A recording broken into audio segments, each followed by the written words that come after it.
স্বাগত দীপ্ত বাণিজ্য সংবাদের সাথে আছে আমি কাজী আসিফুজ্জামান।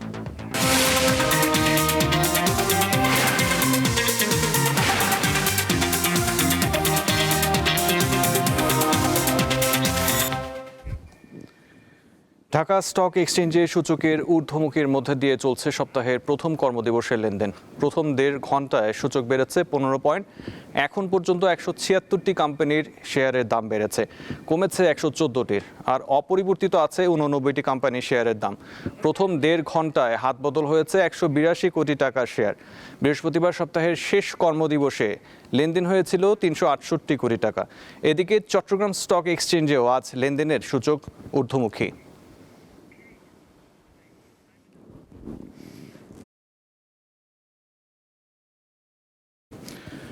দর্শক, ঢাকা স্টক এক্সচেঞ্জ থেকে আমাদের সাথে রয়েছেন শাহরিয়ার ইমন।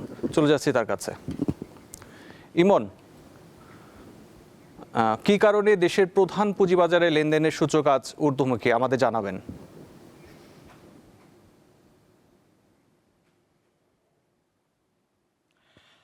হ্যাঁ আসিফ, আপনি জানেন যে সপ্তাহের প্রথম কার্যদিবসের লেনদেন চলছে দেশের প্রধান পুঁজিবাজার ঢাকা স্টক এক্সচেঞ্জে।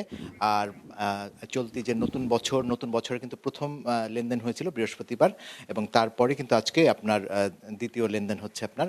তবে সপ্তাহের প্রথম কার্যদিবসে যেটি আপনি বলছিলেন যে লেনদেনের যে তেজিভাব দেখা যাচ্ছে, ঊর্ধ্বগতি দেখা যাচ্ছে, এর মূল কারণটা কি? যেটা ব্রোকারেজ হাউস বা বিশ্লেষক তারা বলছেন যে আসলে বিনিয়োগকারীদের বাজারের প্রতি আসলে ধীরে ধীরে আস্থার জায়গাটা তৈরি হচ্ছে। সে কারণেই কিন্তু বাজারে আপনার সূচক এবং লেনদেনে একটি তেজিভাব দেখা যাচ্ছে।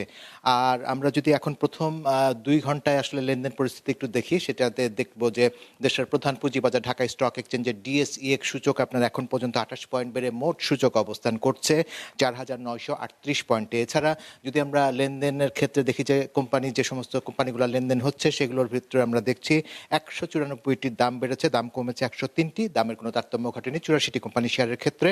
এবং একই সাথে প্রথম ২ ঘন্টায় লেনদেন হয়েছে প্রায় ২০৬ কোটি টাকা। এই হচ্ছে বাজারের মোটামুটি চিত্র। আর বাজারের সার্বিক পরিস্থিতি নিয়ে আসলে আমাদের সাথে এই মুহূর্তে যোগ দিচ্ছে ডিএসটি ব্রোকারেজ অ্যাসোসিয়েশনের সভাপতি জনাব সাইফুল ইসলাম। আমরা তার কাছ থেকে বিস্তারিত জেনে আসবো। জনাব সাইফুল ইসলাম, আপনাকে স্বাগত জানাচ্ছি দীপ্ত টিভির এই বিজনেস আয়োজনে। আপনার কাছে আমরা যেটি জানতে চাই সেটি হচ্ছে যে বাজারে আমরা দেখছি যে নতুন বছরের প্রথম দিন থেকে একটি তেজিভাব লক্ষ্য করা যাচ্ছে, আজও সেই ধারা অব্যাহত রয়েছে। মূল কি কারণ? দুটো কারণ। একটা হচ্ছে যে আপনার ধরেন ইলেকশনের ব্যাপারে আমাদের যেই অনিশ্চয়তা ছিল ইলেকশন বা রাজনীতির ব্যাপারে, সেটা মোটামুটিভাবে ক্লিয়ার। এখন আমরা ইলেকশনের দিকে এগিয়ে যাচ্ছি এবং আমরা বলে আসছি যে যত ইলেকশনের দিকে আমরা আগাবো ততই মার্কেটে মোটামুটিভাবে একটা আপনার স্থিরতা ফিরে আসবে। যে এতদিন পর্যন্ত যেই আনসার্টেনিটিসগুলি ছিল এগুলি মোটামুটি রিমুভ। আমরা এখন মানে we are more or less sure that will have a political government in the next 1.5 months। সেটা হচ্ছে মোর ক্যাটালিস্ট। তাছাড়া যেটা হচ্ছে যে আপনার জানেন যে ইয়ার এন্ড হয়েছে, এখন ফাইন্যান্সিয়াল ইনস্টিটিউশনগুলি তাদের যদিও অনেক সমস্যা ছিল, বাট তারপরেও কিছু financial institution have done very well expectation অনুযায়ী আর কি। সেটা সাধারণত যেটা হয় যে 30 ডিসেম্বর যখন ক্লোজিং হয় তখন ফাইন্যান্সিয়াল ইনস্টিটিউশনে একটা আমরা মোমেন্টাম দেখি বা একটা কনফিডেন্স দেখি। আর এছাড়া ধরেন মার্কেট তো আনএক্সপেক্টেডলি অনেক নিচে চলে গিয়েছিল। তো সেখান থেকে মার্কেট আমরা যেটা বলছি যে এটা একটা রিভাইভাল স্টেজ দিয়ে বা ফেজ দিয়ে আমরা যাচ্ছি। যে সেটা যেটা হচ্ছে সেটা দ্যাট ওয়াজ এক্সপেক্টেড। এটা আচ্ছা, এখানে একটি বিষয় আমরা লক্ষ্য করছিলাম যে আমরা কিন্তু আপনার দেখছি যে রিসেন্টলি যে বাজারের লেনদেন ভলিউমটি সেটি কিন্তু ৫০০ কোটি টাকার নিচে নেমে গেছে, এবং আপনার মোট যে আপনার ডিএসইএক্স সূচক, আপনার যেটি ডিএসসির প্রধান সূচক, সেটিও দেখছি যে ৫,০০০ পয়েন্টের নিচে অবস্থান করছে এখনও। তো এখানে আপনার একটা জিনিস বলা হচ্ছে যে আপনার বাজারে বিদেশি বিনিয়োগকারী কিংবা দেশি বিনিয়োগকারী প্রত্যেকেই আসলে অনেকেই দেখা যাচ্ছে যে বিনিয়োগকারীরা বাজারে নেই। তো তাদের ফেরানোর কোনো উদ্যোগ আছে কিনা? জি, অবশ্যই। এখন বাজারে বিনিয়োগকারী ফিরে আনার জন্য উপায় একটাই, সেটা হচ্ছে আপনাকে রিটার্ন এনশিওর করতে হবে।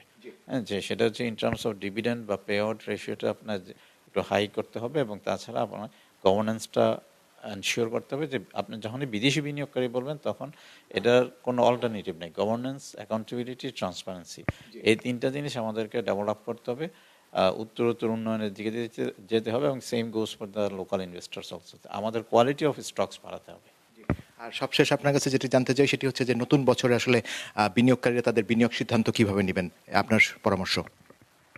আমরা গত বছর কয়েকটা প্রেসিডেন্সির মধ্যে দিয়ে গিয়েছি যেগুলি আপনার কখনো আগে দেখিনি। সেটা হচ্ছে যে ধরুন 5টা ব্যাংকের বেল আউট বা মার্জার যেটাই বলি, 9টা আপনার আর্থিক প্রতিষ্ঠানে অবসায়ন হবে। এই যে এটা হচ্ছে একটা সিগন্যাল। এখন এটা ধরেই এটাকে বেসিস করেই বিনিয়োগকারীরা ওনাদের যে ভবিষ্যৎ পোর্টফোলিও পরিকল্পনা সেটা ওইভাবেই স্ট্রাকচার করবে আমরা আশা করব। আপনাকে অসংখ্য ধন্যবাদ, এতক্ষণ সময় দেওয়ার জন্য অশেষ ধন্যবাদ। আসিফ, আসলে যেমনটি শুনছিলাম যে আপনার দেশের প্রধান পুঁজিবাজার ঢাকা স্টক এক্সচেঞ্জের লেনদেন রয়েছে। আমরা প্রথম 2 ঘন্টার মাঝে লেনদেনে রয়েছি। আমরা লেনদেন চিত্র একটি দেখছিলাম যে এখন পর্যন্ত আপনার প্রায় 200 কোটি টাকার মতো লেনদেন হয়েছে। আরও যেহেতু আপনার 2.5 ঘন্টা লেনদেন বাকি রয়েছে এবং 2.5 ঘন্টা পরেই বোঝা যাবে যে আজকে ঢাকা স্টক এক্সচেঞ্জের লেনদেনের পরিমাণ কি হয় এবং একই সাথে যে সূচক ডিএসইএক্স সূচক সেই সূচকের পরিমাণ কততে এসে থাকে। তো আসিফ, আমার হাতে এখন পর্যন্ত এতটুকু ছিল দেশের প্রধান পুঁজিবাজার ঢাকা স্টক এক্সচেঞ্জ থেকে। ইমন, আপনাকে ধন্যবাদ। এদিকে শীতের প্রভাবে বেড়েছে গরম কাপড়ের বেচাকেনা। ব্যবসা বাণিজ্যে শীতের প্রভাব সম্পর্কে জানাতে ঠাকুরগাঁও থেকে সরাসরি যোগ দিচ্ছেন সহকর্মী মঈনুদ্দিন তালুকদার হিমেল। হিমেল, শীতের কাপড়ের দাম এবং চাহিদা কেমন দেখছেন? ক্রেতা বিক্রেতারা কি বলছেন আমাদের জানান। আসিফ, বেলা গড়িয়ে দুপুর হলেও ঠাকুরগাঁয়ে কিন্তু এখন পর্যন্ত সূর্য দেখা মেলেনি। আমি বেশ আজকে লক্ষ্য করেছি কুয়াশার পরিমাণটা কম থাকলেও আজকে কিন্তু শীতল বাতাসের পরিমাণটা ঠাকুরগাঁয়ে অনেকটা বেশি। এতে করে বিগত কয়েকদিনের তুলনায় কিন্তু আজ ঠাকুরগাঁয়ে শীত অনুভূত হচ্ছে অনেক বেশি। বিশেষ করে ছিন্নমূল যারা খেটে খাওয়া মানুষ আছে তাদের জন্য বেশ কষ্টকর হয়ে দাঁড়িয়েছে শীত নিবারণ করা। মোটা কাপড় ছাড়া কোনো রূপেই এখানে শীত নিবারণ করা যাচ্ছে না। এতে করে ঠাকুরগাঁয়ের যে আসলে বিশেষ করে পুরাতন কাপড়ের বাজারগুলো, ঠাকুরগাঁয়ে মোটামুটি 2টো পুরাতন কাপড়ের বড় বড় বাজার রয়েছে। একটি হলো ঠাকুরগাঁও বড় মাঠের পূর্ব পাশে, আরেকটি হলো ঠাকুরগাঁও রোড বাজার এলাকাতে। এই 2 জায়গাতে আমি গেছি। কিছুক্ষণ আগে আমি ঠাকুরগাঁও রোড বাজার এলাকা থেকে ঘুরে এসেছি। এখন আমি ঠাকুরগাঁয়ের পূর্ব প্রান্তে যে অবস্থিত পুরাতন কাপড়ের মার্কেটটি এখানে দাঁড়িয়ে আছি। আমি লক্ষ্য করেছি এই শীত বাড়ার কারণে এই পুরাতন কাপড়ের দোকানগুলোতে বিশেষ করে গরিব ছিন্নমূল নিম্নবিত্ত আয়ের মানুষেরা এখানে ভিড় জমাচ্ছে। কাপড় কেনা বাচ্চাটা অনেকটা বেড়েছে। বিগত কয়েকদিনের তুলনায় শীতের কাপড়ের দামটা কিছুটা এখানে বাড়তে দেখেছি আমি। তবুও স্বস্তির খবর হচ্ছে যে এই সকল পুরাতন কাপড়ের বাজারগুলো থেকে গরিবেরা কিছুটা হলেও কম দামে কাপড় কিনতে পারছে। সবচেয়ে বড় সমস্যাটা হয়েছে যে শীত নিবারণের যে লেপ তোষকের দোকানগুলো, সেই দোকানগুলোতে লেপের দাম এই 1.5 মাসে অনেকটাই বেড়েছে। আমি লক্ষ্য করেছি কিছুদিন আগেও, এই মাসখানিক আগেও যে দাম ছিল লেপ তোষকের, অর্থাৎ 1600 থেকে 1800 টাকার মধ্যে একটি লেপ বানানো সম্ভব হতো, সেখানে এখন সেই লেপ বানাতে গেলে 1800 থেকে 2200 টাকা পর্যন্ত খরচ পড়ছে। আপনি জানেন যে আসলে আমাদের উত্তরাঞ্চলে সরকারিভাবেও শীতের কম্বল বিতরণ করা হয় এবং ব্যক্তি উদ্যোগেও বিভিন্ন প্রান্তে আমি লক্ষ্য করেছি কম্বল বিতরণের প্রচলনটা রয়ে গেছে। তবে সেই চিকন পাতলা কম্বল দিয়ে কিন্তু ঠাকুরগাঁও এলাকাতে শীত নিবারণটা এতটা সহজ হচ্ছে না। এখানে প্রয়োজন মোটা লেপ এই শীত নিবারণের জন্য। তবে এখানে সাধারণ মানুষেরা সে সকল মোটা লেপ সেভাবে কিনতে হিমশিম খাচ্ছে। আমি বেশ কয়েকজন দিনমজুরের সাথে কথা বলেছি। তারা জানিয়েছে এই শীতের কারণে তারা কাজ করতে বেরোতে পারছে না। আর্থিক অসচ্ছলতায় তারা শীতের কাপড় সেভাবে কিনতে পারছে না। সেজন্য তারা দাবি জানিয়েছে যে যেভাবেই হোক আসলে ঠাকুরগাঁয়ের এই প্রত্যন্ত এলাকাগুলোতে যদি কোনো রূপে মোটা শীতের লেপ ব্যবস্থা করা যেত সেটা তাদের জন্য বেশ ভালো হতো। আমি বেশ কয়েকটা লেপ তোষকের দোকানের সাথে কথা বলেছি। তারা জানিয়েছে যে আসলে এই শীত আসার সাথে সাথে প্রতিবারেই এই তুলার দাম বেড়ে যাওয়ার কারণে তাদের এই লেপ বানানোর খরচাটা বেড়ে গেছে। আসিফ। জি হিমেল, আপনাকে ধন্যবাদ। পটুয়াখালীতে মহিষের লড়াই দেখতে হাজারো মানুষের ভিড়। খুব ভোরে লড়াইয়ের জন্য কলাপাড়া উপজেলার নীলগঞ্জ ইউনিয়নের সলিমপুর গ্রামে হাজির করা হয় বিশাল দেহের 2টি বলি মহিষ। এলাকায় যুব সমাজ এই লড়াইয়ের আয়োজন করে। মহিষের লড়াই দেখতে দূর দূরান্ত থেকে হাজির হন উৎসুক জনতা। তবে প্রাণী কল্যাণ আইন অনুযায়ী কোনো প্রাণীকে লড়াই করার জন্য উত্ত্যক্ত বা প্ররোচনা করার বিষয়ে সুস্পষ্ট নিষেধাজ্ঞা থাকায় মহিষ লড়াই বন্ধ ঘোষণা করে প্রশাসন। কলাপাড়া উপজেলা সহকারী কমিশনার ইয়াসিন সাদিক জানান, লড়াই প্রাণীর প্রতি নিষ্ঠুরতা হিসেবে গণ্য হয়, তাই লড়াইটি বন্ধ করে দেওয়া হয়েছে। ভবিষ্যতে এ ধরনের আয়োজন করা হলে আইনানুগ ব্যবস্থা নেওয়ার কথা জানান তিনি।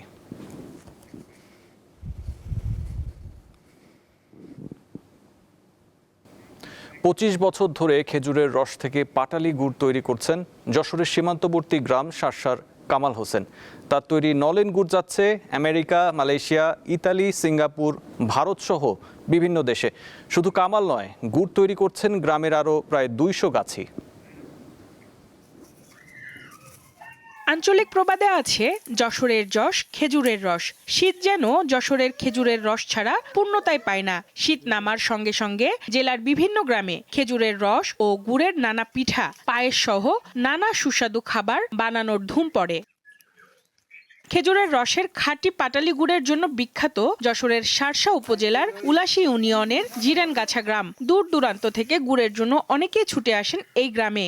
দীর্ঘদিন ধরে পাটালি গুড় তৈরি করে বেশ জনপ্রিয়তা পেয়েছেন এই গ্রামের কামাল হোসেন। তার তৈরি গুড় যাচ্ছে বিদেশেও। বিভিন্ন দেশে যায়, ব্যাপারীরা এসে নিয়ে যায়, নিয়ে বিভিন্ন দেশে পাঠায়, আমেরিকায় যায়, মালয়েশিয়ায় যায়, বিভিন্ন দেশে যায়, দেশও ইন্ডিয়ায় যায়, দেশের লোকও নেয়, গ্রামের লোকও নেয়। তার মতো আরও প্রায় 200 গাছির শীত মৌসুমে আয়ের উৎস এই গুড়। কড়াই রস ধরে, এই কড়াই 10 ভাঁড় রস ধরে। আমাদের এই রসে কোনো ভেজাল নেই। আমাদের 50-60টি গাছ আছে, আমরা প্রত্যেকদিন 20-30টি করে গাছ কাটি। কৃষি বিভাগের পক্ষ থেকে খেজুর গাছ থেকে নিরাপদে রস সংগ্রহের নানা পরামর্শ দেওয়া হয় গাছিদের। 95,076টি খেজুরের গাছ রয়েছে, এর মধ্যে 36,078টি গাছ থেকে রস আহরণযোগ্য। আমাদের গাছি ভাইয়েরা ইতোমধ্যে খেজুরের রস সংগ্রহ করা শুরু করেছেন। এবছর প্রায় 397 মেট্রিক টন গুড় উৎপাদনের লক্ষ্যমাত্রা রয়েছে এবং আমরা গাছি ভাইদেরকে প্রয়োজনীয় পরামর্শ দিয়ে যাচ্ছি। এবছর যশোরের গুড় উৎপাদনের লক্ষ্যমাত্রা ধরা হয়েছে 397 মেট্রিক টন। দীপ্ত, বার্তা কক্ষ। এবার জ্বালানি তেলের দাম প্রসঙ্গ। আন্তর্জাতিক বাজারে আজ তেলের দাম ওঠানামা করছে। যুক্তরাষ্ট্রের বাজারে আজ প্রতি ব্যারেল অপরিশোধিত জ্বালানি তেল বিক্রি হচ্ছে $57.32। ওপেকভুক্ত দেশগুলোর জ্বালানি তেল অর্থাৎ ওপেক বাস্কেটে প্রতি ব্যারেল বিক্রি হচ্ছে $61.22। আর দুবাইতে ব্যারেল প্রতি অপরিশোধিত জ্বালানি তেলের জন্য গুনতে হচ্ছে $62। এদিকে ইন্ডিয়ান বাস্কেটে প্রতি ব্যারেল জ্বালানি তেলের দাম রয়েছে $61.78।